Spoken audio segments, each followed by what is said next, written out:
नमस्कार दोस्तों, वाईकेटी शो में आपका स्वागत है। दोस्तों, आज मैं आपके लिए एक ऐसी कहानी लेकर आया हूँ जो सुनने के बाद आपके बॉडी के ऊपर गूज बम्स आ जाएंगे।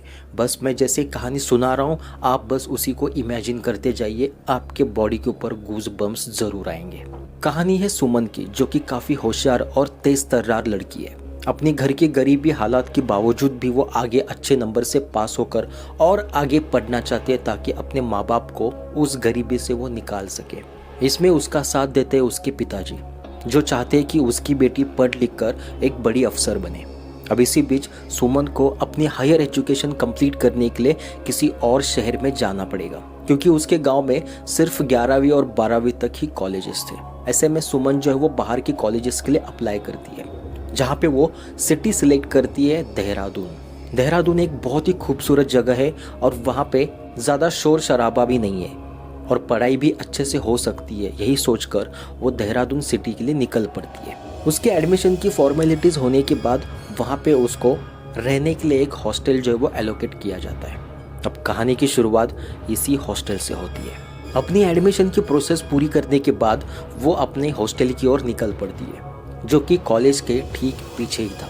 जैसे ही वो हॉस्टल के नज़दीक पहुँचती है, वहाँ पे उसे एक वार्डन नज़र आती है, जो रजिस्टर में उसका नाम देखकर उसे कौन से नंबर का रूम एलोकेट किया गया है ये उसे बता देती है। और सुमन के नाम के आगे जो कमरा नंबर लिखा था, वो कमरा नंबर देखने के बाद वार्डन 2 मिनट के लिए शॉक हो गई और वो पीछे मुड़कर सुमन की ओर देखने लगी। सुमन को कुछ समझ नहीं आया कि वो वार्डन मेरी तरफ ऐसे क्यों देख रही है। जब सुमन ने वार्डन से पूछा क्या हुआ, तो वार्डन ने जवाब दिया कुछ नहीं। उसने उसके कमरे का नंबर बताया कि सुमन, तुम्हें कमरा नंबर 26 एलोकेट किया गया है, वही अभी तुम्हारा कमरा होगा। सुमन खुश हो जाती है, वो अपना बैग उठाती है और अपने कमरे की ओर चल पड़ती है, जो कि 2nd फ्लोर पे था। सुमन 2nd फ्लोर पे पहुंच जाती है और वो जैसे जैसे आगे बढ़ने लगती है अपने 26 कमरे की ओर, तो वो देखती है कि उसके आसपास के जो कमरे थे वहाँ पे सब पे ताले लगे हुए हैं, यानी कि जो वो 2nd फ्लोर था वो पूरा का पूरा खाली था। हॉस्टल जो थी वो 5 माले की बिल्डिंग थी, जिसके 3rd, 4th और 5th के सारे फ्लोर जो वो लड़कियों के रूम से बुक थे।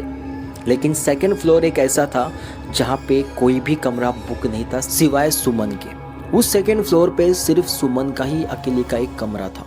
सुमन ये देखकर काफ़ी चौंक जाती है कि इस 2nd फ्लोर पे खाली मैं अकेले ही रहती हूँ।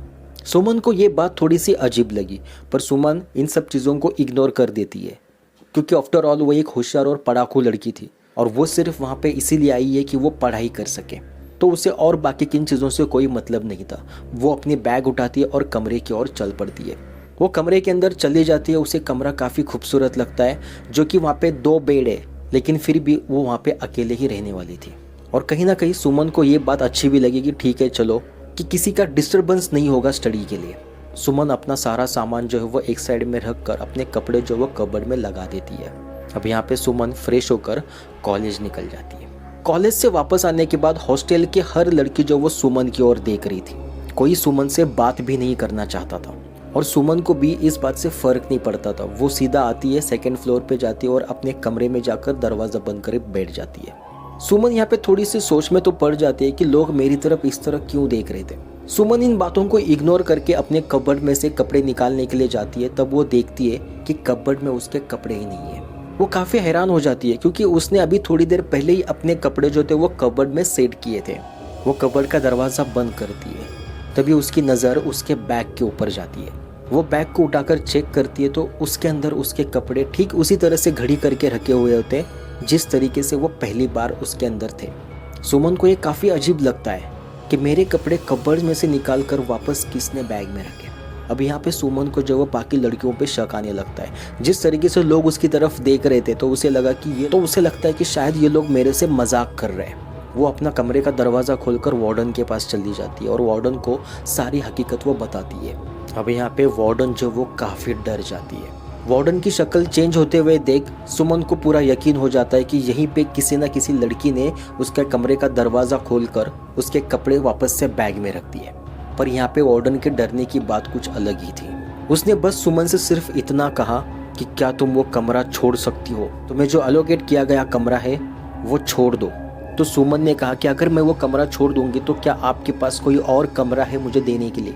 वार्डन कहती है कि बाकी सारे कमरे तो फुल है, पर तुम बाहर कहीं पे जाके रह लो, उस कमरे में मत रहो। सुमन को ये बात काफ़ी अजीब लगती है कि सेकंड फ्लोर के सारे कमरे जो वो खाली है, उन पे ताले लगे हुए हैं। तो ये वार्डन ऐसे क्यों बोल रही है कि यहाँ पे सारे कमरे जो वो बुक है। सुमन यहाँ पे वार्डन के ऊपर चिल्लाकर निकल जाती है।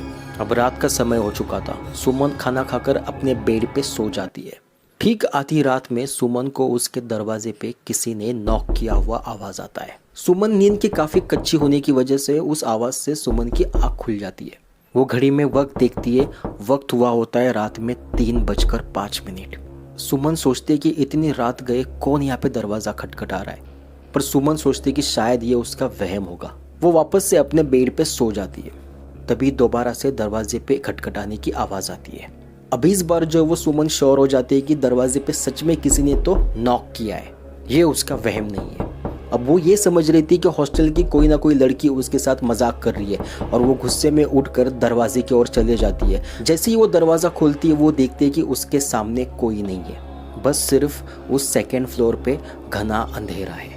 वो अपने कमरे से बाहर आकर इधर उधर देखती है, पर उसे कोई नज़र नहीं आता। फिर भी सुमन जो वो ज़ोर से आवाज़ लगाती है कि दोबारा अगर आपने दरवाज़ा खटखटाया तो अच्छा नहीं होगा। ऐसे बोलकर सुमन जो वो वापस अपने कमरे में आती है और कड़ी लगाकर सो जाती है।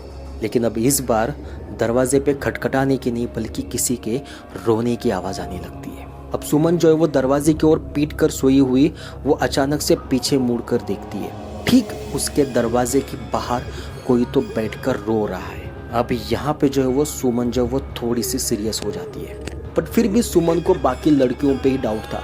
वो उठती है, दरवाजे की ओर जाती है और जोर से दरवाज़ा खोल देती है। उसे सामने कोई नज़र नहीं आता, पर रोने की आवाज़ अब भी सुनाई दे रही है। जिस जगह पे सुमन खड़ी थी उसी जगह से रोने की आवाज़ आ रही है, जैसे मानो कोई सुमन के कान में ही रो रहा है। सुमन को इतनी नज़दीकी आवाज़ आती हुई देख अब सुमन यहाँ पे काफ़ी डर जाती है। वो भागकर अपने कमरे का दरवाज़ा बंद कर लेती है। अब उसकी आंखों के सामने यहाँ पे सारी चीज़ें घूमने लगती है कि हॉस्टल की हर लड़की उसकी ओर क्यों देख रही थी, क्यों ये सेकंड फ्लोर जो वो पूरा खाली है, और कोई लड़की सेकंड फ्लोर पे क्यों आकर रहना नहीं चाहती, और क्यों वार्डन ने उसे ये रूम छोड़ने के लिए कहा था। सुमन काफ़ी होशियार थी, उसे बात समझने में ज़्यादा वक्त नहीं लगा कि जो बाहर कोई है वो कोई इंसान नहीं है।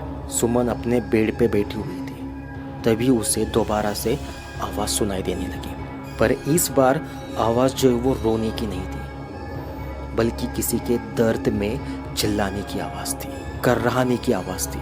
सुमन ये देखकर वो काफ़ी डर जाती है। वो अपने बेड की चादर अपनी ओर खींचकर दोनों पैरों को अपने पेट के पास लेकर सिमट कर बैठ जाती है। अब यहाँ पे सुमन को जो वो काफ़ी डर लगने लगा। उसके मुंह से आवाज़ तक नहीं निकल रही है, वो चिल्लाकर किसी को अपनी हेल्प के लिए बुला भी नहीं पा रही है। अब ऐसे में सुमन जो वो हिम्मत कर बेड से उतरती है और वॉशरूम की ओर जाने लगती है। उसे लगता है कि मैं कमरे में रहूँगी तो सेफ नहीं रहूँगी। वॉशरूम में जाकर वो दरवाज़ा बंद करके बैठ जाती है, पर वो यहाँ पे एक चीज़ भूल जाती है कि वॉशरूम में शीशा भी है। शीशा एक ऐसी चीज़ है जिससे भूत जो वो आ भी सकते और जा भी सकते हैं। सुमन काफ़ी डर जाने की वजह से वो अपने आप को थोड़ा सा फ्रेश करना चाहती है। वो थोड़ा सा पानी अपने मुँह पे मार कर तौलिया से वो अपनी शक्ल को पोंछ रही होती है, तभी उसकी नज़र शीशे के ऊपर गिरती है। उसके ठीक पीछे एक लाल साड़ी पहनी हुई जिसके चेहरे पे काफ़ी घाव है, जिसके आंखों से आंसू आ रहे हैं, उसके उस घाव में से खून आ रहा है, ऐसी लड़की उसे शीशे में नजर आती है जो कि काफ़ी डरावनी लग रही थी। वो बस सुमन की ओर देखे जा रही थी। सुमन वॉशरूम का दरवाज़ा खोलकर बाहर भागने लगती है, लेकिन उसे अभी भी दर्द से कर्राने की आवाज़ सुनाई दे रही थी। सुमन कमरे के अंदर भी नहीं रुकना चाहती थी। वो दरवाज़ा खोलकर कमरे से बाहर भागने लगती है। सेकंड फ्लोर पे पूरा का पूरा अंधेरा था। उसे सीढ़ियाँ तक नज़र नहीं आ रही थी कि वो कहाँ जा रही है। वो बस भागते जा रही थी। जितनी स्पीड से वो भाग रही थी उससे लग रहा था कि वो फ्लोर कब का ख़त्म हो जाना चाहिए था, पर वो भागकर वापस से उसी कमरे के सामने आ रही थी। सुमन ये देखकर काफ़ी डर जाती है। पूरे फ्लोर पे सिर्फ उसी के कमरे से लाइट नज़र आ रही है। सुमन यहाँ पे अंदाज़ा लगाती है कि कितने कमरों के बाद उसको सीढ़ियाँ ही नीचे जाने के लिए, बस उसी अंदाजे पे वो सीढ़ियों से नीचे निकल कर आती है और हॉस्टल के बाहर जाकर खड़ी हो जाती है। सुमन रोते हुए, डरते हुए, थर-थर कांपते हुए वो पीछे मुड़कर हॉस्टल की ओर देखती है तो हॉस्टल के छत के ऊपर उसे वही लाल साड़ी पहनी हुई लड़की नजर आती है। वो सुमन की ओर ऊपर से गुस्से में देख रही थी। अब ये रात का समय था, सुमन भागकर जाएगी भी तो कहाँ जाएगी। सुमन को कुछ समझ नहीं आता। उस औरत की वैसी नज़र देखकर ही सुमन नीचे गिर जाती है और वो बेहोश हो जाती है। अब यहाँ पे पूरा अंधेरा और सुमन जो वो हॉस्टल के बाहर बेहोश पड़ी है। उसके बाद सब कुछ सुनसान सा हो जाता है और सुबह का वक्त निकल कर आता है। वार्डन सुबह उठती है और वो देखती है कि सुमन जो वो हॉस्टल के बराबर सामने जो वो बेहोश पड़ी है। वो भागते हुए सुमन के पास जाती है, उसे उठाती है, उसके मुंह पर पानी के कुछ छींटे गिराती है। सुमन को वो होश में लाती है। सुमन जैसे ही होश में आती है वो वार्डन का हाथ पकड़ के जोर जोर से रोने लगती है। वो कहती है कि मैंने उसे देखा रात में सुमन के साथ जो कुछ हुआ वो सब कुछ वो वार्डन को बता देती है। वो वार्डन से कहती है कि अच्छा हुआ रात में मैं उस कमरे से बाहर भागकर निकल आई, वरना वो मुझे मार ही देती। वार्डन कहती है कि तुम कैसे नीचे आई। वो कहती है कि मैं सीढ़ियों से नीचे आई। लेकिन वार्डन उसे कहती है कि मैंने रात में सीढ़ियों के गेट पे जो ताला लगाया था वो अभी भी वैसा का वैसा ही है। अगर वहाँ पे ताला है तो तुम बाहर कैसे आई। सुमन ये बात सुनकर काफ़ी हैरान हो जाती है। उसने कहा कि मैं जब बाहर आई तब वहाँ पे कोई ताला नहीं था, वो गेट खुला था। लेकिन वार्डन कहती कि रात में तो मैंने गेट बंद करके सोई थी। अब यहाँ पे वार्डन भी जो वो काफ़ी डर जाती है। सुमन को कुछ समझ नहीं आ रहा था कि ये क्या कहानी है, किस वजह से मुझे वो औरत दिखाई दी। अब यहाँ पे वार्डन उसे कहती है वो औरत कोई और नहीं बल्कि तुम्हारी पुरानी वार्डन है, जो कि एक रात 2nd फ्लोर पे कमरा नंबर 26 में मरी हुई पाई थी, जिसे किसी ने बड़ी बेरहमी से मारकर कमरा नंबर 26 में फेंक दिया था। वार्डन ने कहा कि बहुत सी लड़कियों ने भी ये चीज़ें एक्सपीरियंस की है और उसने जब कॉलेज को ये सब चीज़ों के बारे में बताया तो कॉलेज ने उनकी बात नहीं मानी। वो लड़कियों को वही 2nd फ्लोर के कमरे जो वो एलोकेट करके देते थे और जब तुम आई तब मैंने भी तुम्हें उस कमरे में जाने से मना किया था। सुमन ये सब कुछ सुनकर काफ़ी हैरान हो जाती है। वो कभी भी भूतों में और ऐसी कहानियों में विश्वास नहीं रखती थी, पर जो कुछ उसके साथ रात में हुआ उससे उसकी ज़िंदगी बदल गई। उसे लगा कि वो चुड़ैल जो वो उसे उस कमरे से बाहर निकालना चाहती है, क्योंकि गेट के ऊपर ताला होने के बावजूद भी वो बाहर कैसे आई। सुमन समझ जाती है कि इस हॉस्टल में तो उसे नहीं रहना है। रात में जो कुछ उसके साथ हुआ उसने अपने पिताजी को फ़ोन करके सारी बात बता दी। पिताजी ने कहा कि जान है तो जहान है, मैं और थोड़ा मेहनत करके तुम्हें पैसे भेजूंगा, पर तुम बाहर कहीं कमरा लेकर रहो। और सुमन अपना बैग उठाकर उस हॉस्टल से बाहर निकल कर आती है। बाकी लड़कियों का कहना है कि ये कहानी सिर्फ और सिर्फ 2nd फ्लोर पे ही होती है। 3rd, 4th और 5th फ्लोर पे किसी भी तरह की परेशानी वहाँ पे नज़र नहीं आती। आवाज़ें आती है पर वो वार्डन किसी को भी परेशान नहीं करना चाहती, किसी की भी जान नहीं लेना चाहती। पर पता नहीं क्यों उसने सुमन को वहाँ पे रहने नहीं दिया और दोबारा कभी भी सुमन उस हॉस्टल की ओर कभी नहीं गई। दोस्तों, कैसी लगी आपको कहानी? इस कहानी के ऊपर आपका जो भी फीडबैक होगा आप हमें कमेंट कर सकते हैं और अगर कहानी अच्छी लगे तो प्लीज़ लाइक करना, सब्सक्राइब करना।